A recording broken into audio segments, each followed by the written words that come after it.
ಮೊದಲಿಗೆ ಈ ವಿಡಿಯೋ ನೋಡುತ್ತಿರುವ ನಿಮಗೆಲ್ಲರಿಗೂ ನಮಸ್ಕಾರಗಳು.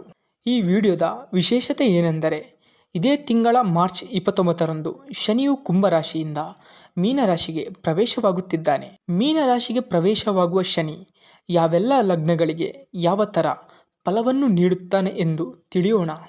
ಇಂದಿನ ವಿಡಿಯೋದಲ್ಲಿ ಮೇಷ ಲಗ್ನದಲ್ಲಿ ಜನಿಸಿದ ವ್ಯಕ್ತಿಗೆ ಶನಿಯ ಈ ಗೋಚಾರದಿಂದ ಯಾವ ಥರ ಫಲಿತಾಂಶ ಸಿಗುತ್ತದೆ ಎನ್ನುವ ವಿಚಾರವನ್ನು ತಿಳಿಯೋಣ.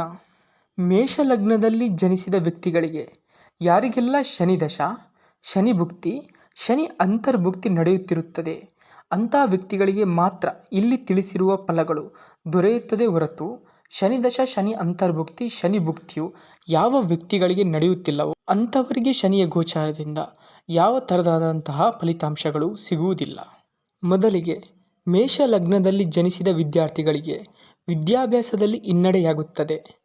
ಉದ್ಯೋಗವನ್ನು ಹುಡುಕುತ್ತಿರುವ ವ್ಯಕ್ತಿಗಳಲ್ಲಿ ಹೆಚ್ಚಿನ ಪರಿಶ್ರಮವು ಅಗತ್ಯವಿರುತ್ತದೆ. ಇದಾಗಲೇ ಕೆಲಸದಲ್ಲಿ ಇರುವ ವ್ಯಕ್ತಿಗಳಿಗೆ ಕೆಲಸದಲ್ಲಿ ಅಡೆತಡೆ, ಕಿರಿಕಿರಿಗಳು ಇರುತ್ತದೆ.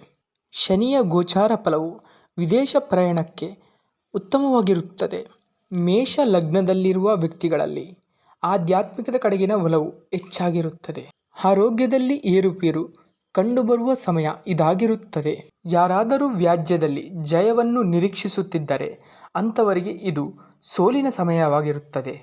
ಇವೆಲ್ಲವೂ ಶನಿಯ ಗೋಚಾರ ಫಲದಿಂದ ಮೇಷ ಲಗ್ನದಲ್ಲಿ ಜನಿಸಿದ ವ್ಯಕ್ತಿಗಳಿಗೆ ಸಿಗುವಂಥ ಫಲಾಫಲಗಳಾಗಿವೆ.